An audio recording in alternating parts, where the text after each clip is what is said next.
25 noches, noche de tendencias. Estamos hablando nada más y nada menos que el proyecto C. Kalinsky, un proyecto que, como lo decíamos al comienzo, busca poner en cuestión, justamente cuestionar, incomodar el concepto de pobreza, el concepto de la canasta básica, cómo está conformada. Bueno, y en el corte comenzamos a despuntar algo que es por lo menos llamativo. Tenemos una canasta básica, canasta alimentaria básica, que sirve como referencia para determinar la indigencia y la pobreza. Pero a su vez, la Secretaría de Salud, ya allí también otro tema, ¿no? Era un Ministerio de Salud, cayó su rango a Secretaría con la consecuente pérdida de partidas y demás. Pero bueno, la Secretaría de Salud impulsa una canasta saludable. Digo, hay algo allí que no cierra. Tenemos algo, una medición estándar con una determinada cantidad y calidad de productos, pero por otro lado, el gobierno a través de otro organismo te dice, hay otra canasta que es saludable. Es casi cínico, es producto de la inercia de una burocracia que desatiende a sus pueblos, ¿no? Y no estoy cayendo sobre ningún gobierno en particular porque estamos hablando del año 88 y del año 2000. Sí, una sí. creada en el año 88 para medir la pobreza y otra creada en el año 2000 como recomendación que sigue lineamientos internacionales de la Organización de la Panamericana de la Salud, que se llama Guías Alimentarias para la Población Argentina, que cuesta aproximadamente, Luis, un 80% más de lo que cuesta la otra canasta, la canasta del INDEC, canasta básica. La canasta básica del INDEC que tiene un costo de 13.000, ¿cuánto? Para una familia de 4 personas, familia tipo, aproximadamente 13.000 pesos mensuales. Esa es la línea de indigencia. Que aumentó en lo que va del año un 48,24%, ¿no? Y en el último mes 4,3%. Aumentó esa canasta básica. Esa es la línea con la que se mide la indigencia. De ahí para abajo... La indigencia, 7,7% de indigentes hoy en Argentina, 3.460.287 personas, por debajo de esa línea de indigencia. Estos son hogares cuyos ingresos están por debajo, para una familia de 4, de 13.000 pesos. 3,5 millones de personas, ganando menos de 13.000 pesos. ¿Y la línea de pobreza? 35.000 para la misma familia de 4. 35.000 pesos, misma familia de 4. Pero si tomásemos como referencia aquella canasta saludable, se elevarían esas dos líneas aproximadamente, cada una de ellas en un 80%, y quedaría 80% más de gente debajo de esas líneas respectivas de pobreza y de indigencia. Y ahí, quizá es ahí la explicación política de por qué no se mueve, ¿no? ¿Qué gobierno asumiría el costo político de reconocer 80% más de... No podemos aventurar un número, ¿no? Claro. Porque con esto no se puede jugar con cifras. ¿Qué gobierno aceptaría aproximadamente 75, 80, 85 más de pobreza? Es casi cínico porque fíjate, sería como, yo uso una analogía en clase, sería como tener un hijo enfermo, pero en realidad no querés saber cuánta fiebre tiene.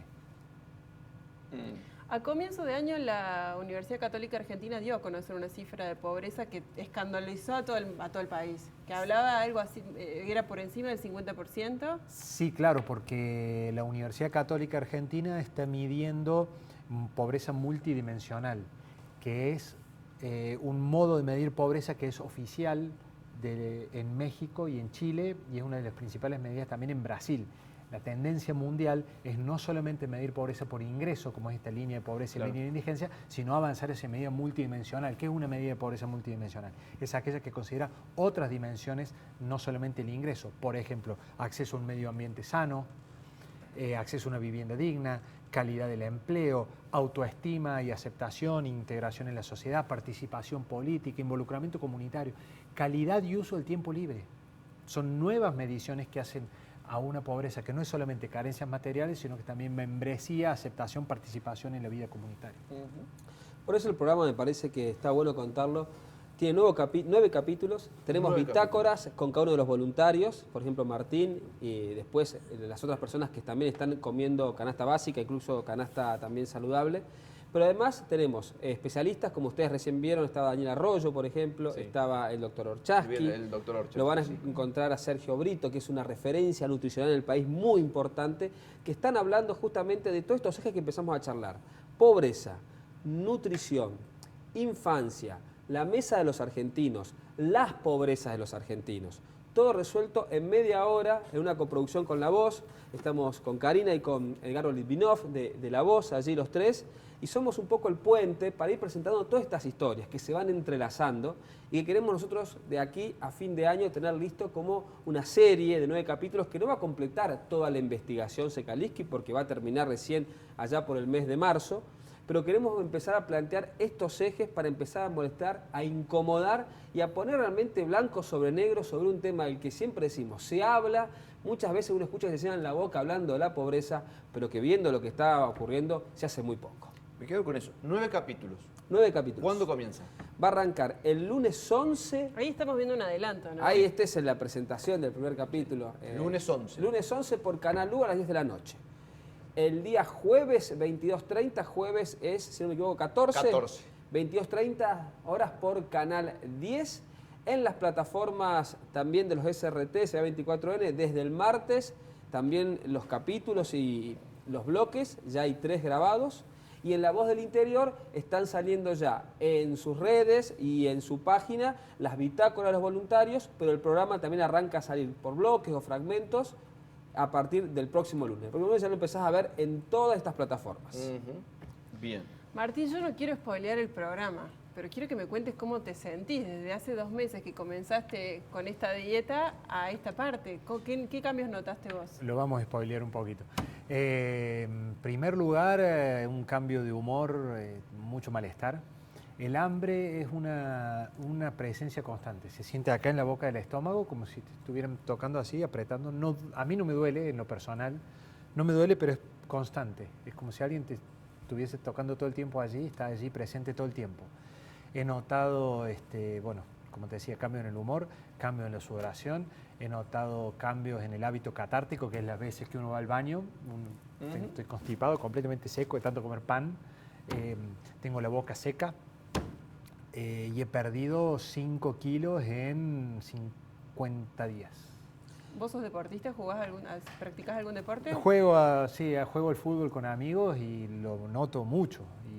Ya no tengo fuerza para correr, llego a las 9 de la noche muy cansado, doy clases, doy el mismo tipo de clase de modo regular y se nota el impacto en la energía fuerte. Karina, esto, perdón, Sí. Esto que manifiesta Martín, puede uno, digamos, depende de la persona también, ¿no? Depende del físico, pero puede uno suponer que estos problemas, estos trastornos, son comunes si una persona incorpora esa dieta. No es tan lineal la relación, porque lo que siempre hablamos es que Martín tenía una alimentación muy diferente al iniciar el proyecto, entonces, bueno, hay un cambio muy radical y de hecho hasta en su aspecto se va notando a medida que lo vamos viendo, no solo él lo percibe, sino que quienes lo estamos viendo con frecuencia también lo notamos. Hay que ver, obviamente nosotros como programa vamos a ir acompañando la evolución de todos los voluntarios. Nuestro lugar un poco es analizar estas cuestiones que van surgiendo de los controles médicos y demás, y supongo que al final del estudio se podrá hacer una hipótesis un poco más fuerte para no aventurarnos y decir que a todo el mundo le va a pasar lo mismo que le está pasando hoy a los voluntarios, ¿sí? En eso nosotros como mensaje en el programa queremos ser responsables, estamos acompañando un cuasi experimento en el cual los voluntarios le ponen el cuerpo, y como les decía, la alimentación nos atraviesa el 100%, entonces nosotros lo que vamos a hacer es ir mostrando lo que van ellos investigando y lo que van obteniendo como resultados. Al final del proyecto veremos qué conclusiones se pueden sacar al respecto. Cari, y el otro grupo de voluntarios, el que está haciendo la dieta GAPA, Sí. ¿cómo está? La tiene un poco mejor.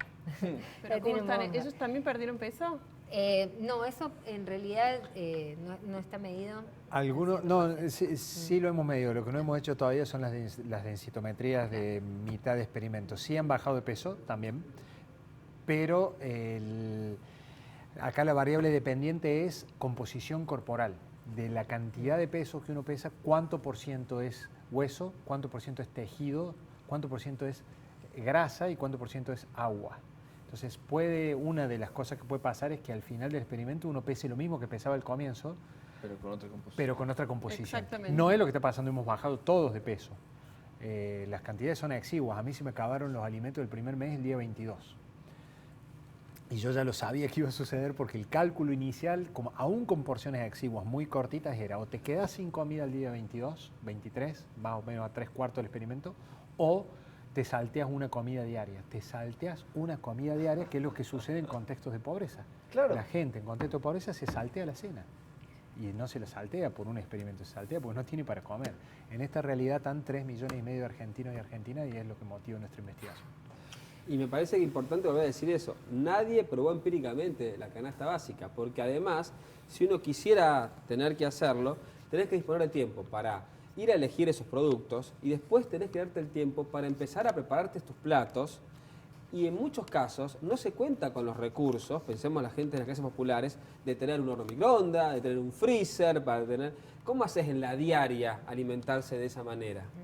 Te está cayendo el velo de un montón de cosas que nos están pasando, que tiene que ver con los ingresos, por un lado, fundamentalmente, y por los hábitos alimenticios que tenemos, que también es otro tema muy interesante para discutir, que nos falta mucha formación en eso, que va acompañado con esto, que para mí es lo más importante, que es la falta de ingresos. Pero ¿cómo comemos? ¿Qué sabemos de lo que comemos? De lo que necesitamos también para el cuerpo. Y eso lo vemos con Karina muchas veces, ¿no? Porque... Sí. El hecho de decir, bueno, con esta cantidad de recursos, ¿qué elijo? ¿Cómo Claro. lo optimizo? Esto de decir, a lo mejor un huevo tiene menor valor económico y tiene un alto valor nutricional. Es parte por una cuestión de conocimientos generales. Entonces, también cuando hay pocos recursos, el saber implementarlos es otro tema aparte a debatir.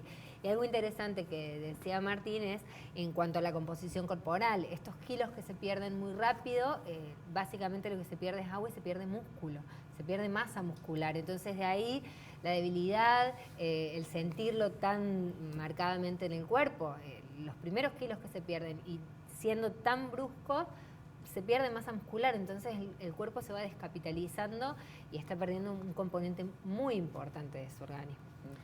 Miguel, como periodista agudo que sos, lo hemos visto a Martín en distintos medios en Buenos Aires, ha tenido una repercusión inusitada este proyecto Sekalinsky. ¿Por qué crees que lo han levantado así los medios? Creo que es porque pasa algo que no pasó nunca, ¿no? Que es tomar la canasta básica, que es la medición de pobreza, del cual siempre se habla, y más también en épocas, ¿no?, electorales, ¿no?, que suele ocurrir, e incluso ha sido un debate de los distintos gobiernos, ¿no?, quién tenía más pobres o quién tenía menos pobres. Bueno, en este caso se le entra al tema de otra manera, y no se le entra, vamos a decir, desde la zaraza o desde poder opinar o desde mostrar a lo mejor una imagen de un comedor. Hay gente que le pone el cuerpo que decide 6 meses alimentarse de esa manera, así que ya hay una referencia científica. Y por otro lado, este tema me parece que llegamos a un momento de tal crisis que se vive que comienza a emerger la pobreza mucho más, de manera mucho más manifiesta que antes. Entonces me parece que esos dos elementos se conjugan, sobre todo con la capacidad también que ha tenido Martín y el grupo para broquelar a una cantidad de gente que decida ponerle el cuerpo literalmente a esto. Gente que, por ejemplo, si te gusta tomar mate, tenés que acostumbrarte a que no vas a poder tomar mate porque tenés 60 gramos de yerba por día para tomar un mate. ¿Cuántos mates podés tomarte? ¿Cuánto es? No tengo idea cuánto. Bueno, imagínate ¿Cuántos mates se pueden Por llenar? lo que vi es medio kilo. Son 600 gramos al mes. Al Claro. mes. Son 600 gramos por mes, dividido O sea, 30 días. un paquete de medio kilo. Son aproximadamente 5 mates de los medianos al mes. 5 mates al mes. 5 mates al mes. 30 gramos de café, que es lo que me pasó a mí al principio. 330 gramos de pescado. Las cantidades son exiguas. Todo eso son- cuando lo ves fácticamente no te deja, no puede no molestarte, no puede no incomodarte. Entonces toda esta cuestión planteada de esa manera, salir del discurso de la pobreza e ir justamente a contarlo de otra manera, me parece que genera toda esta polémica, toda esta repercusión y la posibilidad de nosotros los medios y los periodistas de poder hacer una cosa distinta. Ahora, ¿por qué polémica? ¿Puede alguien, puede alguien molestarse por esto? Sí, claro, Lucho, mucho. Y me parece que Martín no puede responder, pero en distintos ámbitos, políticos, académicos, también sociales, hay cierta incomodidad al respecto de esto. Hay nutricionistas, y si no que lo cuente Karina, Sí, claro. que en otros ámbitos están cuestionando este experimento. Luis, es sorprendente el silencio del INDEC. Pensaba Es- si alguna autoridad había tenido algún acercamiento. A nivel nacional nadie, a nivel provincial sí. Tuvimos el reconocimiento de la legislatura provincial como proyecto de interés legislativo. Ujú. Y bueno, nos va a gustar en el futuro proponer a ver si algunos legisladores o ministros o políticos, dirigentes de nivel provincial o nacional se animan a comer canasta básica una semana. Luis, la pregunta es, ¿qué te pasa cuando estás una semana con hambre? Te aseguro que tus convicciones políticas cambian si te vas a dormir una semana con hambre. No podemos banalizar el tema, no estamos haciendo un canasta básica challenge ni ni un reality, ¿no? Pero en este ejercicio de la empatía solamente se puede llegar al dolor y la empatía del otro cuando se siente en cuerpo propio. Y a esto nos vamos a dedicar pronto. Y que no quede solamente como una declaración de interés, en este caso uno de los poderes constitutivos del Estado, sino que esto sirva para, incluso más allá de la polémica, comenzar a tomar decisiones políticas, ¿no?